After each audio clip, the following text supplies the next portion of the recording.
और पुण्य। इंसान की दो ऐसी सोच जिसमें इंसान आज खुद ही उलझ गया है, जहां पे किसी भी काम को करने को किसी एक की नजर से वो पाप का काम माना जाता है तो किसी और की नजर से वो पुण्य का काम माना जाता है।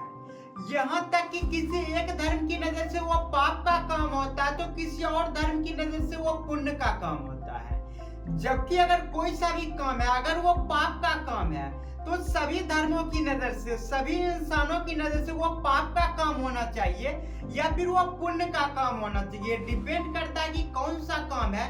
कोई तो ऐसा लॉ होना चाहिए जिससे ये पता चले कि एक काम हर एक की नजर से वो हमेशा पाप का ही काम रहेगा या वो अच्छा काम है, तो हर एक की नजर से, हर एक धर्म की नजर से वो पुण्य का ही काम होगा।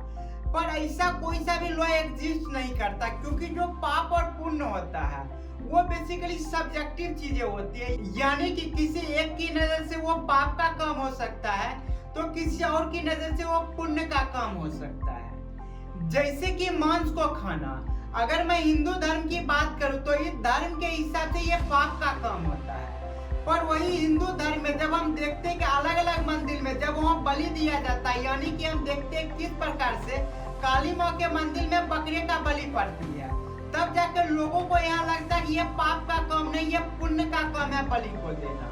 पर अगर वही मंदिर में बैठ के कोई मांस को खाए तो वो पाप का काम हो जाता है। अगर मैं इस्लाम धर्म की बात करूं तो वहाँ पे मांस को खाना पाप नहीं माना जाता है। अगर मैं बौद्ध धर्म की बात करूं तो वहाँ पे मरे हुए जानवर के मांस को खाना पाप नहीं माना जाता, क्योंकि हमने जानवर की हत्या करके नहीं खाई है। अगर जानवर अपने से मरा है, यानी हमारा कोई हाथ नहीं है, तब जाके अगर उसके मांस को खाते हैं तो उसमें पाप नहीं होता। वही अगर जैन धर्म की बात करें तो जैन धर्म में मांस को खाने को पाप माना जाता है। यानी कि अलग अलग धर्मों के नजर से भी एक ही काम को पाप भी माना जाता है और पुण्य भी माना जाता है। इवेंट की अलग अलग लोगों के नजर से भी इसे पाप और पुण्य की नजर से देखा जाता है। जैसे कि जो वेजिटेरियन लोग होते हैं, जब वो नॉन वेजिटेरियन लोग को देखते हैं तो वो समझते हैं कि जितने भी नॉन वेजिटेरियन लोग हैं वो पाप का काम कर रहे हैं, यानी कि जानवर को मार के खा रहे हैं। पर अगर इन रियलिटी अगर हम लोग देखने की कोशिश करें तो हमें ये पता चलेगी कि जो वेजिटेरियन लोग होते हैं वो भी उतने ही पापी होते हैं जितने कि नॉन वेजिटेरियन लोग होते हैं। तो चलिए थोड़ा इसको एक्सप्लेन करके देखते हैं कि जो वेजिटेरियन लोग होते हैं कैसे वो पापी के कैटेगरी में आते हैं। तो इसे हम कुछ इस तरीके से समझ सकते हैं कि जब हम किसी पौधे को काट के खाते हैं तो होता यह है कि उस पौधे के अंदर लाइफ थी जो बेसिकली ग्रो करना चाहती थी, जो अपने बीज तक जाना चाहती थी, जहाँ पे वो अपना पूरा जीवन जीना चाहती थी। पर हम क्या किए कि अपने खाने के लिए उस जंगल को काट के खा गए, जिससे हम साग भी बोला करते हैं। हम फल फ्रूट्स को तोड़ के खा जाते हैं। अगर हम माइक्रोस्कोपिक लेवल पे देखें और साइंस की नजर से देखें तो हमें ये पता चलेगी कि पेड़ पौधे के अंदर भी लिविंग सेल्स हुआ करती है। जिस प्रकार से इंसानों के अंदर लिविंग सेल्स हुआ करते हैं उसी प्रकार से पेड़ पौधे में भी लिविंग सेल्स हुआ करती है। और अगर माइक्रोस्कोपिक लेवल पे देखें तो जो हम पत्ते को काट के खाया करते हैं, जो हम फ्रूट्स को काट के खाया करते हैं, हमें ये पता चलते है उस पे भी बहुत सारे माइक्रो ऑर्गेनिज्म रहते हैं जो हमें आसानी से आंखों से दिखाई नहीं देते। अगर हम माइक्रोस्कोपिक लेवल पे देखते हैं तब हमें दिखाई देती है इस पे कितने सारे सजीव बैक्टीरिया बैठे हुई है जो सांसें ले रही है। अगर हम दही की बात करें तो जो दही भी खाते हैं वेजिटेरियन लोग, उसमें लैक्टोबैसिलस होती है। बेसिकली एक बैक्टीरिया होती है जो सांसें ले रही होती है, जो जिंदा होती है, लेकिन ये लोग उसे खा जाते हैं। पर इन्हें लगता है कि जो जानवर को खाते हैं, बड़े बड़े जानवर को जिसे हम आंखों से देख सकते हैं, जिनकी रोना हम सुन सकते हैं, जिनकी आंसू हम देख सकते हैं, तो उस जानवर को खाना पाप है। लेकिन जिसे हम देख नहीं सकते उसे खाना कोई पाप नहीं है।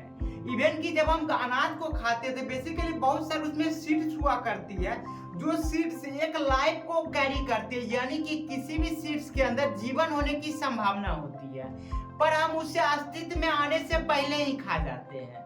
पर हम कहते हैं कि हमसे पाप नहीं हो रहा, हम तो पुण्य का काम कर रहे हैं। इवन जब दूध दही खाया करते हैं तो हमें ये पता नहीं होता कि वो दूध कैसे लाया गया, जबकि जो दूध लाने की प्रक्रिया होती है काफी क्रूर वाली प्रक्रिया होती है।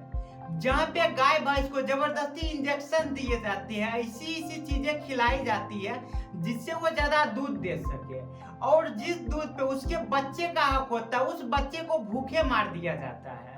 अगर वो बच्चा उसका अगर मेल है तो उसे भूखे मार दिया जाता है, और अगर वो फीमेल है उसे बचा के रखा जाता है, ताकि जब वो बड़ी हो जाएगी, मैच्योर हो जाएगी, तो उसे बार बार प्रेग्नेंट किया जाएगा, और प्रेग्नेंट होने के बाद उसका दूध निकाल के मार्केट में बेचा जाएगा।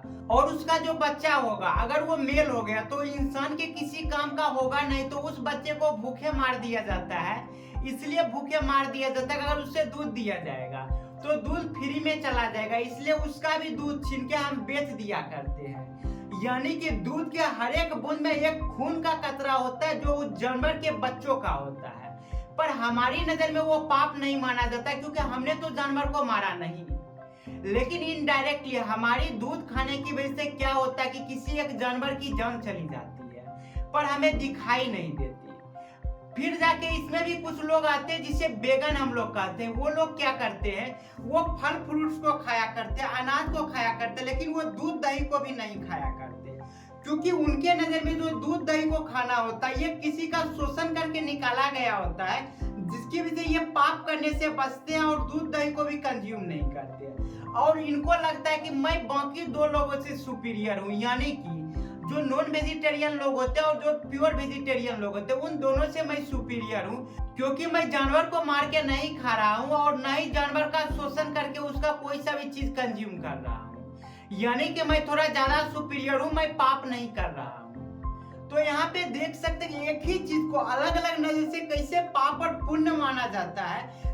जैसे कि जो दूध खाते हैं, जो प्योर वेजिटेरियन लोग होते हैं, उन्हें लगता है मैं कोई पाप नहीं कर रहा, पर जब आप वेगन लोग से मिलेंगे तो वो बोलेंगे कि जो वेजिटेरियन लोग होते हैं वो भी पाप कर रहे होते हैं। और जब वेजिटेरियन लोग से मिलेंगे तो ये बताएंगे कि जो नॉन वेजिटेरियन लोग होते हैं ये पाप कर रहे हैं। जबकि अगर हम सच्चाई को देखें तो हमें ये पता चलेगी कि जो पाप और पुण्य होती है वो बेसिकली हमेशा समान रूप से चला करती है। यानी कि ऐसा कोई एक्शन नहीं जिसमें सिर्फ पाप ही होगा या जिसमें सिर्फ पुण्य ही होगा। दोनों चीज हमेशा बराबर चला करती है, बस उन लोगों के अलग अलग पर्सपेक्टिव होती है, जिसकी वजह से हमें ये लगता है कि इस काम में पाप ज्यादा हो रही है, पुण्य कम हो रही है। यानी कि यह पाप और पुण्य का मानना सब्जेक्टिव होता है ह्यूमन के लेवल पे, पर अगर हम यूनिवर्स के लेवल पे देखें तो हमें ये पता चलेगा कि जो पाप और पुण्य होता है वो हमेशा बराबर चला करती है, यानी कि दोनों हमेशा बैलेंस के फॉर्म में रहती है। तो चलिए आज के इस वीडियो में हम लोग समझते हैं कि कैसे पाप और पुण्य दोनों एक ही चीज होता है, बट हम लोग अलग अलग इसे समझा करते हैं। जबकि कोई सा भी ऐसा एक्शन नहीं होता जिसमें सिर्फ पाप ही होगा या सिर्फ पुण्य ही होगा। कोई सा भी काम करते तो अगर 50% पुण्य का काम हो रहा तो 50% पाप का भी काम होगा। और ये एक चीजों में नहीं होता, ये शाश्वत है, हर एक चीजों में होता है। हम आज की इस वीडियो में देखेंगे कि किस प्रकार से धर्मों में भी जितनी बात कही गई है हर एक जगह पाप भी उतना ही हो रहा है जितना कि पुण्य हो रहा है। चाहे वो खाने पीने के लेवल पे बात करें या सर्वाइवल के लेवल पे बात करें, हर एक पर्सपेक्टिव से हम लोग आज देखेंगे कि किस प्रकार से पाप और पुण्य दोनों एक साथ चला करती है। दोनों अलग अलग चीजें नहीं होती, बल्कि दोनों एक ही सिक्के के दो नाम है। जैसे कि किसी भी सिक्के को उछालते हैं तो हम देखते हैं कि अगर एक साइड टेल आई है तो दूसरे साइड ये निश्चित है कि हेड ही आएगी, और अगर एक साइड हेड आई है यानी कि ऊपर हेड आई है तो ये कंफर्म है कि नीचे टेल ही आएगी। ठीक उसी प्रकार से पाप और पुण्य होता है। अगर कहीं पे पाप हो रही है तो इसका मतलब है कि उसी जगह पुण्य भी उतना ही अमाउंट में हो रही है। बस हमारे देखने के पर्सपेक्टिव से ये डिसाइड होता है कि पाप हो रहा है या पुण्य हो रहा है। तो चलिए सबसे पहले हम बात कर लेते हैं जो वेजिटेरियन लोग होते हैं और नॉन वेजिटेरियन लोग, इन दोनों के बीच जो सोच का कॉन्फ्लिक्ट होता है इन पे हम थोड़ा बात कर लेते हैं कि किस प्रकार से जितने भी लोग अगर सारे लोग वेजिटेरियन हो जाएंगे, क्योंकि जो लोग वेजिटेरियन लोग होते हैं वो हमेशा एक दूसरे को इनकरेज करते हैं कि तुम भी नॉन वेज को छोड़ो, तुम वेज को अपनाओ, तुम पाप करने से बचो, तुम पुण्य कमाओ। यानी कि अगर हम पाप नहीं करते तो इनडायरेक्टली हम पुण्य कर रहे होते, तो आप समझते कि अगर सारे लोग वेजिटेरियन लोग बन जाएंगे तो क्या होने वाली है।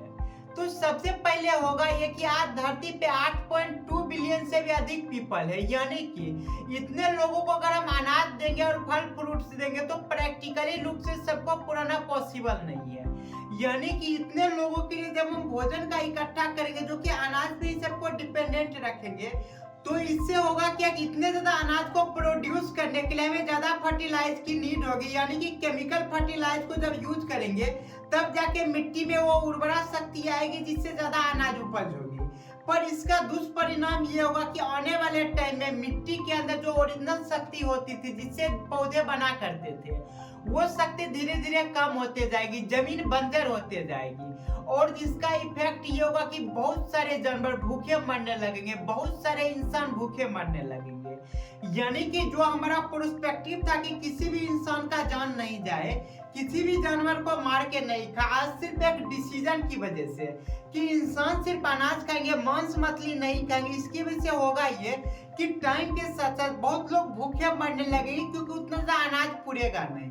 और बहुत सारे जानवर भी भूखे मरने लगेंगे क्योंकि इतने सारे लोग जब जंगल में जाएंगे, जंगल को काट काट के खाएंगे, तो जंगल में जो रहने वाले जीव है पहला तो उनका लाइफ इफेक्टेड हो जाएगा, और सारे लोगों को जब खाना नहीं मिलेगा तो वो लोग भी धीरे धीरे भूखे मरने लगेंगे। क्योंकि आज हम देखते कि बहुत सारे लोग ऐसे जिनका जीवन इस पे चल रही है कि वो अपने रोजमर्रा की जिंदगी के लिए वो बकरी का पालन करते हैं, मांस का पालन करते हैं, मुर्गी का पालन करते हैं। जब उनका ये सारा रोजगार छीन जाएगा तो उनके पास कोई काम नहीं रहेगा, और काम नहीं होने के वजह उनके पास पैसे नहीं आएंगे, और पैसे नहीं आएंगे तो वो मार्केट से अनाज खरीद के खा नहीं पाएंगे। तो यहाँ पे भी होगा ये कि जितने भी वेजिटेरियन लोग हैं उनकी ये सोच की वजह से ये नेचर को अनबैलेंस कर दिया, और इनकी अनबैलेंस की वजह से बहुत सारे जानवर की जान, बहुत सारे इंसानों की जान जाने लगेगी। तो इनडायरेक्टली जो ये पाप करने से बच रहे थे, अब इनका जो पाप होगा वो ज्यादा अमाउंट में होने लगेगा, क्योंकि ये जब सबको इनकरेज किए, सारे लोग इनके पाथ पे चलने लगे, तब जाके ये होने लगा कि लोगों की जान जाने लगी। तो यहाँ भी हम देख सकते हैं कि जो हमारा एक्शन था वो काफी अच्छा एक्शन था, लेकिन जो इसका रिजल्ट है वो हमारे फेवर में रिजल्ट नहीं है, क्योंकि हम चाहते थे कि जब किसी को मार के नहीं खाएंगे तो सारे लोग खुशहाल रहेंगे। तो चलिए इसे इतने बड़े लेवल पे नहीं समझ के हम छोटे लेवल पे समझने की कोशिश करते हैं कि मान लीजिए कुछ लोग जंगल चले गए जिनका काम है कि हिरण को शेर से बचा के रखना, यानी कि शेर कितना भी कोशिश करेगा वो हिरण को खा नहीं पाएगा, और सिर्फ हिरण को ही नहीं बल्कि किसी और जानवर को भी हम खाने नहीं देंगे, क्योंकि हमारी नजर से मांस खाना पाप है। तो यहाँ पे होगा क्या कि जब हम सभी जानवर को शेर से बचा लेंगे तो शेर भूखा मर जाएगा, यानी कि हमारी एक्शन की वजह से एक शेर की जान चली गई।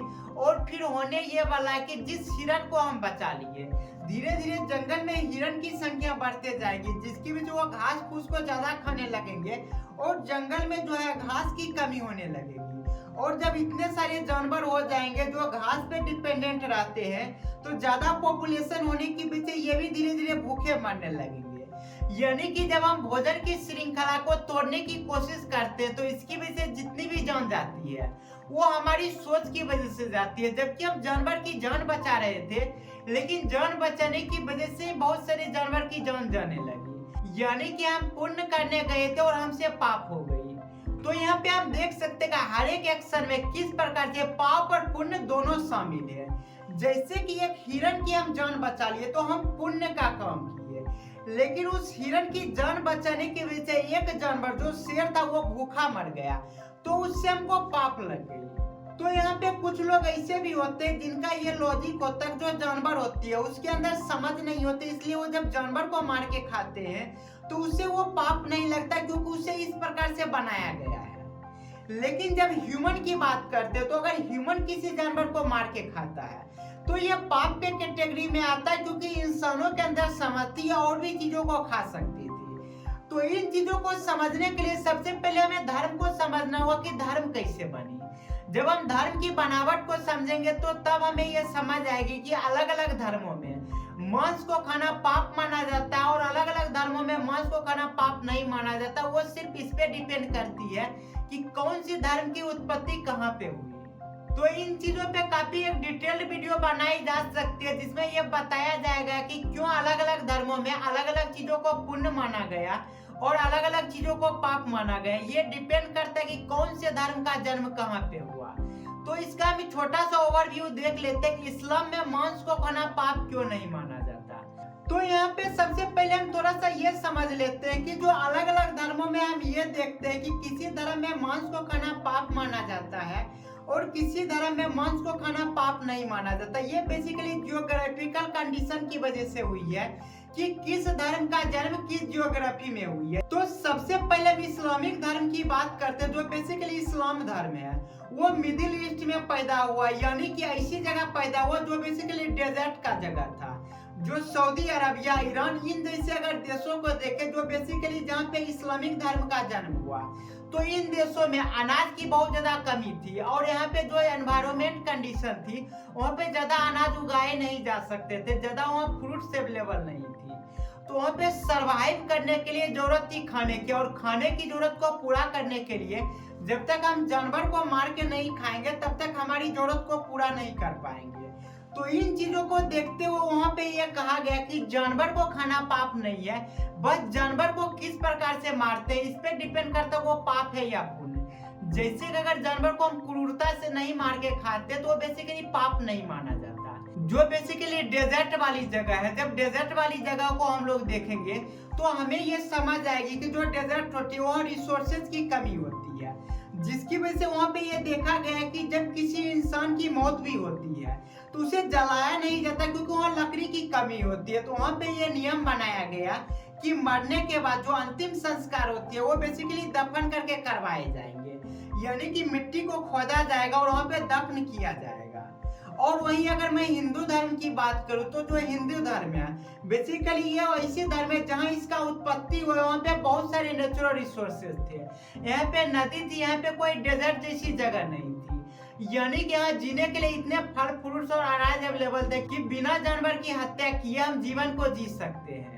जिसकी वजह से जानवर को संरक्षित रखने के लिए, यानी कि अननेसेसरी जानवर को नहीं मारा जाए, इसलिए इसे धर्म से जोड़ा गया और बताया गया कि जानवर को मार के खाना पाप माना जाएगा क्योंकि यहाँ जीने के लिए बहुत सारी चीज अवेलेबल है। जिसकी वजह से लोगों को ये लगने लगा कि अगर जानवर को मार के खाते हैं तो वो पाप होने लगता है। जबकि अगर सर्वाइवल की बात करें तो सर्वाइवल का एक ही रूल है कि नेचर में जो ताकतवर है वही सर्वाइव करेगा, वही जिंदा रहेगा। और जब हम ह्यूमन केस की बात करते हैं तो हम पाप और पुण्य की बात करते हैं, जबकि पाप और पुण्य की बात की जगह हमें इथिकल बात करनी चाहिए कि क्या इथिकल सही है और क्या इथिकल गलत, क्योंकि पाप और पुण्य हमेशा बराबर चला करती है। तो अब यहाँ पे समझने वाली चीज ये है कि जब पाप करने की बात आती है तो हम किसी भी रास्ते से पाप कर लेते हैं, लेकिन जब पुण्य करने की बात आती है तो पुण्य करने का जो रास्ता होता है वो हमें धर्म बताती है। तो आइए अब थोड़ा धर्म पे भी नजर डालते हैं कि धर्म में किस प्रकार से पाप और पुण्य दोनों एक साथ हो रहे होते हैं। पर जब हम देखते हैं तो हमें ये लगता है कि धर्म ऐसी चीज है जहाँ सिर्फ पुण्य की बात हो रही है। तो आइए सबसे पहले हिंदू धर्म के हम रामायण को देखते हैं, जहाँ पे हम ये देखेंगे कि कैसे हर एक घटना में जो पाप होती है और पुण्य होती है दोनों साथ चल रही होती है। आपको याद होगा जब राजा दशरथ अपने पुत्र राम को बुला के ये बताते हैं कि तुम्हें 14 साल की वनवास दी जाती है, तो जो राम थे वो अपने पिता के आज्ञा को पालन करने के लिए वो तैयार हो गए वनवास जाने के लिए। लेकिन जो उनकी पत्नी थी वो बताए कि पति का साथ देना पत्नी का कर्तव्य होता है, और पत्नी धर्म ये कहती है कि पति के हर एक कंडीशन में पति का साथ देना है। जिसकी वजह से राम के साथ साथ सीता भी वनवास जाने के लिए तैयार हो गई। और इन चीजों को देखते हुए जो उनके भाई लक्ष्मण थे वो बताए कि भाई का साथ देना एक भाई का कर्तव्य होता है। जिसकी वजह से वो क्या किए कि भाई के साथ वो भी वनवास जाने के लिए तैयार हो गए।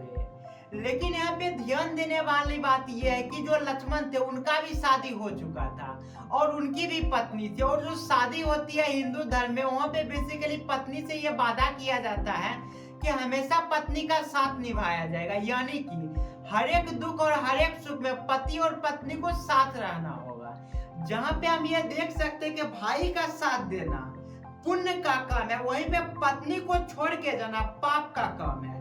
यानी कि एक वादा तोड़ने के लिए एक वादा को निभाया जा रहा है। आज तक हम ये समझते हैं कि जो लक्ष्मण थे वो अपने भाई का साथ दिए, जो बेसिकली पुण्य का काम था। लेकिन उसी समय पे उसी फैसले की वजह से अपने पत्नी को छोड़ के जाना ये भी पाप का काम होता है, क्योंकि जो शादी होती है वहां पे ये वादा किया जाता है अपनी पत्नी से। जो पत्नी होती है वो अर्धांगिनी होती है, यानी कि शरीर का आधा अंग। लेकिन जब हम शरीर के आधे अंग को इस प्रकार से छोड़ के जाया करते तो वो बेसिकली पाप हो जाती है। यानी कि भाई का साथ देना पुण्य का काम था, उसी समय पत्नी का साथ ना देना वो पाप का काम हो गया। तो अगर हम रामायण को ही थोड़ा और आगे देखें तो हम ये देख रहे थे कि जो रावण था बेसिकली उसका दो भाई था, एक विभीषण था और दूसरा कुंभकर्ण था। दोनों भाई ये जानता था कि जो मेरा भाई सीता को हरण करके लाया है वो बहुत गलत किया है, और दोनों भाई ने अपना अपना पहले फर्ज पूरा किया अपने भाई को समझाने का, लेकिन उसका भाई मानने के लिए तैयार नहीं हुआ। जिसकी वजह से जो विभीषण था वो अपने भाई का साथ छोड़ के राम के साथ चला गया, क्योंकि उसके भाई का ये मानना था कि मैं धर्म का साथ दूंगा, जो धर्म के साथ रहेगा मैं उसी के साथ रहूंगा। और उसका जो दूसरा भाई विभीषण था वो जानता था कि मेरा भाई गलत है, फिर भी वो अपने भाई के साथ था। तो जब राम से युद्ध करने कुंभकर्ण जा रहा था तो अपने भाई रावण को ये कहा अगर मैं वापस नहीं आया तो तुम मुझसे यह वादा करो कि तुम कुल की रक्षा करोगे और सीता को वापस करके राम के शरण में चले जाओगे। तो वहां पे रावण ने क्या खूबसूरत जवाब दिया अपने भाई को। वो ये बोला कि जब भाई ही नहीं बचेगा तो कुल को बचा के क्या करेंगे। जब भाई नहीं बचेगा तो कुल को बचाकर क्या करूंगा। तो यहाँ हम देख सकते कि कैसे एक भाई ने दूसरे भाई का साथ दे रहा है, यानी कि भाईचारा निभा रहा है। जो भाई का धर्म होता है भाई का धर्म पूरा कर रहा है, और दूसरा जो भाई था वो राम के साथ मिलकर धर्म का साथ दिया। यानी कि एक बंधन में वो अपने भाई को साथ ना देना पाप हो गया, दूसरे में वो राम के साथ दिया। और राम के साथ देने के बाद जब देख रहे थे राम कितना भी तीर चला रहे थे रावण पे, तो रावण की मृत्यु नहीं हो रही थी, जिसकी वजह से जो विभीषण थे वो राम को बताए कि मेरे भाई के नाभि में मारो। नाभि एक ऐसी जगह मेरे भाई के पास है जहाँ पे अगर तीर मारोगे तो मेरा भाई का वध हो जाएगा। और जो राम थे ठीक उसी प्रकार का काम किए। जैसे ही रावण के नाभि में तीर मारे तो देखे कि रावण जो है वो नीचे गिर गए, मूर्छित होगा, और धीरे धीरे जो रावण है वो मर गए। तो यहाँ पे हम ये देखें कि किस प्रकार से भाई का साथ नहीं देना और भाई का खिलाफ हो जाना दोनों दो चीजें होती है। एक तो भाई का साथ नहीं देना पाप का काम होता है, दूसरा भाई के खिलाफ जाना। लेकिन जो राम का साथ दिए बेसिकली राम जो थे वो धर्म के रास्ते पे चल रहे थे। तो यहाँ हम देख सकते हैं कि धर्म के राह पे चलना और राम का साथ देना ये पुण्य का काम था। लेकिन यहाँ पे आप देख सकते हैं कि इतिहास गवाह है कि आज तक विभीषण को गाली पड़ते आया है। जब भी कहीं पे बात होती है तो कहा यह जाता है कि अपने ही घर में कोई विभीषण आ गया, यानी कि घर की भेदी लंका ढाए। और सबसे बड़ी प्रॉब्लम ये थी कि भाई का साथ नहीं देना। मान लेते हैं कि अच्छी चीजें थी, क्योंकि यहाँ जो उसका भाई था वो धर्मी था, लेकिन राम का साथ दिए। राम का साथ देना भी गलत नहीं था, लेकिन अपने भाई के खिलाफ जाना ये कहीं ना कहीं गलत था। और जब रावण का वध हो गया तो लंका को जरूरत थी नए राजा की, जिस नए राजा के रूप में विभीषण को बनाया गया, जो बेसिकली राम भगवान के उपस्थिति में ही उन्हें बनाया गया। अब देखने वाली बात यह है कि जब हम रामायण को देखते हैं तो हम ये देखते हैं कि किस प्रकार से अपने भाई को मरवा के वो खुद लंका का राजा बन गया। तो हमें गलत नहीं लगता, क्योंकि हम ये देखते हैं कि सारा कुछ रामायण में हो रही है और धर्म पे हम ब्लाइंडली विश्वास करते हैं। पर मान लीजिए सेम टाइप का सिचुएशन हम यहाँ पे क्रिएट करते हैं। जैसे कि हम मान लेते हैं कि जो मेरा भाई है वो गलत काम करता है, वो धर्मी के राह पे चलता है, तो हम क्या किए कि अपने भाई को किसी और के साथ मिलके उसको मरवा दिए और फिर हम उसकी जमीन जायदाद सारी चीज हड़प लिए। तो जब इन चीजों को आप देखते तो आप बोलते मैं कितना गलत हूँ, मैं पापी हूँ। अगर मेरा भाई गलत था तो हम उसका साथ नहीं देते, ये सही था। लेकिन उसके खिलाफ जाना, उसको मरवा के उसका सारा चीज ले लेना, ये गलत हो गया। यहाँ हम देखते कि किस प्रकार से दो नजर से चीजों को देखा जा रहा है। एक भाई को मरवाना यहाँ पे पाप माना जाता है, लेकिन जब हम रामायण में देखते हैं जहाँ पे विभीषण को देखते हैं तो कहते हैं विभीषण ने जो अपने भाई के साथ किया वो गलत नहीं किया, क्योंकि वो राम का साथ दे रहा था। जो बेसिकली राम थे वो धर्म के रास्ते पे चल रहे थे। तो यहाँ हम देख सकते हैं कि धर्म के रास्ते पे चलना और या किसी भी रास्ते पे चल, दोनों केस में जो चीजें होती है वो हमेशा पैरेलल में होती है। जैसे कि जो विभीषण थे वो राम जी का साथ दिए, वो पुण्य का काम था, लेकिन सेम टाइम पे भाई का साथ नहीं देना वो पाप का काम था। और जो कुंभकर्ण था वो अपने भाई का साथ दिया, वो पुण्य का काम था, और वो धर्म का साथ दिया, वो पाप का काम था। यानी कि घटना एक ही है, लेकिन उसको देखने का नजरिया दो है, जहां हम देखते हैं कि पाप और पुण्य दोनों एक साथ हो रही है। और ये सिर्फ यही नहीं हो रही है, अगर हम और भी धर्मों को देखें, और अगर मैं बौद्ध धर्म की बात करूं तो बौद्ध धर्म में जितनी भी बातें कही गई है, जितने भी रास्ते दिखाए गए हैं, वो सारे रास्ते गौतम बुद्ध के द्वारा दिखाए गए हैं। जो गौतम बुद्ध थे जब अपने राजपाट को छोड़ के, अपने बीवी और बच्चों को छोड़ के जंगल चले गए, तो जंगल में कुछ टाइम बिताने के बाद उन्हें ज्ञान की प्राप्ति हुई, जिस ज्ञान की वजह से संसार में काफी ज्यादा वो अपने ज्ञान को फैलाए और लोगों का कल्याण हुआ। और आज भी लोगों को फायदा हो रहा है उनके बताए गए राहों पे चलने से। लेकिन यहाँ पे आप देख सकते हैं कि राजपाट को छोड़ के जाना और बीवी और बच्चों को छोड़ के देना राजपाट के लिए, और उनकी जो बीवी थी और उनके जो एक बच्चे थे उनके साथ कितना गलत हो गया। एक पत्नी से उसका पति को छीन लिया गया, एक बच्चे से उसके पिता को छीन लिया गया। यहाँ आप देख सकते हैं उन्हें जो ज्ञान की प्राप्ति हुई, जिनसे लोगों का भला हुआ, वो पुण्य का काम है। लेकिन सेम टाइम पे जो वो डिसीजन लिए थे घर को छोड़ के जाने का, वो डिसीजन की वजह से जो इनकी बीवी से उनके पति को छीन लिया गया, उनके बच्चे के सर से पिता का साया को छीन लिया गया। ये जो चीजें होती है ये पाप का चीजें होती है, ये गलत चीजें होती है, और गलत चीजों को ही धर्म में पाप का चीज कहा गया। यानी कि जो गौतम बुद्ध थे उनकी जिस डिसीजन की वजह से पुण्य का काम होने लगा, उसी डिसीजन की वजह से किसी के साथ पाप भी हो गया। तो हम देख सकते कि हर जगह पाप और पुण्य दोनों समान रूप से चला करती है। अगर हम गीता को भी ध्यान से देखेंगे तो गीता में भी पाप और पुण्य को काफी अच्छे से समझाया गया है कि किस प्रकार से हर एक एक्शन में पाप और पुण्य एक समान चला करती है। बस देखने का जो अपना अपना पर्सपेक्टिव होती है, उससे हमें ये पता चलती है कि कौन सा चीजें पाप का हो रही है, कौन सा चीजें पुण्य का हो रही है। यूनिवर्स के लेवल पे दोनों चीज समान रूप से चला करती है, दोनों एक समान होती है।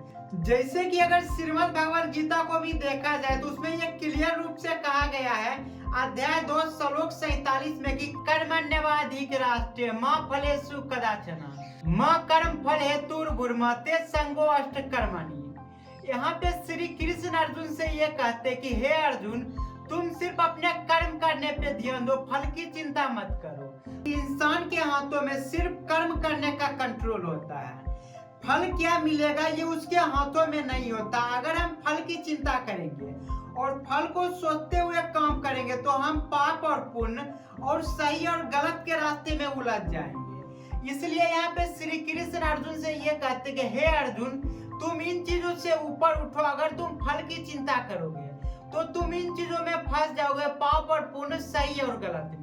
तो इन चीजों को तुम साइड रखो। ये सोसाइटी की चीजें है कि वो किस चीजों को सही मानेगी, किस चीजों को गलत। अगर तुम कोई सा भी काम करते हो तो उसका जो फल होगा वो निश्चित है। यानी कि अगर तुम फल के ही विषय में उलझे रहोगे तो तुम कुछ कर नहीं पाओगे। इसलिए तुम इन चीजों से ऊपर उठो और अपने कर्म को करो। जहाँ पे हम देख सकते हैं कि श्री कृष्ण कितनी खूबसूरती से यहाँ भी बताते हैं कि जो पाप और पुण्य होती है वो एक समान हुआ करती है, बस लोगों को देखने का अलग अलग नजरिया होता है। यहाँ हम ये देख सकते हैं कि ये जो महाभारत की लड़ाई थी, ये पांडव और कौरव के बीच लड़ाई थी। बेसिक लग रहा है संख्या में देखा जाए तो टोटल 105 लोगों की आपस की लड़ाई थी, लेकिन यहाँ इस लड़ाई में लाखों और करोड़ों लोग शामिल हुए, जैसा कि ग्रंथों में हमें बताया गया है। और इस लड़ाई में वैसे भी लोगों की जान गई जो बेगुनाह थे। यानी कि मैं बात कर रहा हूँ कौरव और पांडव के सेना में जितने भी सेना थे उनका कोई आपस में कोई गलती नहीं थी। न वो धर्म के रास्ते पे थे, न वो अधर्म के रास्ते पे। उनका काम था वो अपने राजा का साथ देना, तो वो अपने राजा का साथ दिए। और इस लड़ाई में बहुत सारे सैनिकों की जान गई, दोनों साइड सैनिकों की जान गई। और ये सारा चीज कृष्ण के सामने हो रही थी, फिर भी कृष्ण नहीं रोके। उनका ये कहना था कि ये लड़ाई मेरी नहीं है, ये लड़ाई कौरव और पांडव की हक की लड़ाई है। इस लड़ाई में जीत किसकी होगी या हार किसकी होगी ये मैं तय नहीं करूंगा। ये इस चीज से तय होगा कि कौन धर्म पे चल रहा है, कौन अधर्म पे चल रहा है। तो यहाँ भी हम देख सकते हैं कि कृष्ण अगर चाहते तो जो कौरव में जो 100 भाई थे उसको अगर मार देते तो बाकी का लड़ाई नहीं होता, यानी जितने भी लोग थे सारे लोग बच जाते, क्योंकि उनका ये कहना था और उनका ये मानना भी था कि जो सही और गलत होती है वो इंसानों का पर्सपेक्टिव से होती है। अगर मैं भगवान के लेवल पे देखने की कोशिश करूँ या यूनिवर्स के लेवल पे देखने की कोशिश करूँ तो दोनों एक समान होती है, बस जो हमारे फेवर में होती है हम उसे पुण्य कहते हैं और जो हमारे फेवर में नहीं होती उसे हम पाप कहते हैं। जैसे कि जब हम देखते हैं कि कहीं पे बाढ़ आती है तो देखते हैं कि लाखों घर उजड़ जाते हैं, तो ये देख के कहते हैं कि इंसान के साथ गलत हो गया, यानी कि यहाँ पे बहुत सारे लोग होंगे जो अधर्मी लोग होंगे जिसकी वजह से ये बाढ़ आई है। लेकिन अगर हम दूसरी नजर से देखें, जब इंसानों को साइड करके देखते हैं तो हमें ये समझ आती है कि बाढ़ का आना कितना जरूरी होती है नेचर को बैलेंस करने के लिए। यानी बाढ़ की वजह से अलग अलग मिट्टी आया करती है, अलग अलग बीज आया करती है, अलग अलग जानवर आया करते हैं, जिसकी वजह से एक बैलेंस नेचर में बनता है। लेकिन जब हम ह्यूमन को सेंटर में रख के सारे डिसीजन लेते हैं तो हमें लगता है ये गलत है वो गलत है। तो फाइनली आज के इस वीडियो में इतना ही। इस वीडियो का जो मेन पर्पस था वो ये बताना था कि जो पाप और पुण्य होती है बेसिकली दोनों एक ही चीज होती है, दोनों एक साथ चला करती है, कोई सा भी ना कम हुआ करती है ना ज्यादा हुआ करती है, बस देखने के पर्सपेक्टिव होते हैं। जैसे कि एक और एग्जांपल को हम जाते जाते देख लेते, वो एग्जांपल ये कि मान लीजिए हम आपको बताएं कि आज हम एक आदमी को मार के चले आए, तो आपको जैसे इस बात की खबर लगेगी मैं किसी एक इंसान को मार के आया हूँ तब आपको लगेगा कि मैं पापी हूँ। लेकिन जैसे ही मैं आपको ये बताता हूँ कि वो जो एक इंसान था वो 1000 लोगों को मारने के लिए घर से निकला था, तो हम उस 1000 इंसान को बचाने के लिए उस एक इंसान को मार दिए, तो अब आप कहेंगे कि मैंने सही किया। तो यहाँ पे आप देख सकते हैं कि मेरा एक्शन एक ही था, उस इंसान को मारना। लेकिन जब अलग अलग पर्सपेक्टिव से देखे, अलग अलग कंडीशन से देखे, तो यहाँ पे आप देख सकते हैं कि किसी कंडीशन में मैं पापी हो जाता हूँ तो किसी कंडीशन में मैं पुण्य का काम करता हूँ, यानी कि एक आदमी को मारना मैंने पाप का काम किया। लेकिन जैसे ही पता चला मैंने 1000 लोगों को बचा लिया उस एक आदमी को मारने की वजह से, तो हमने पुण्य का काम कर दिया, यानी एक ही घटना हुई लेकिन इसके परिणाम दो।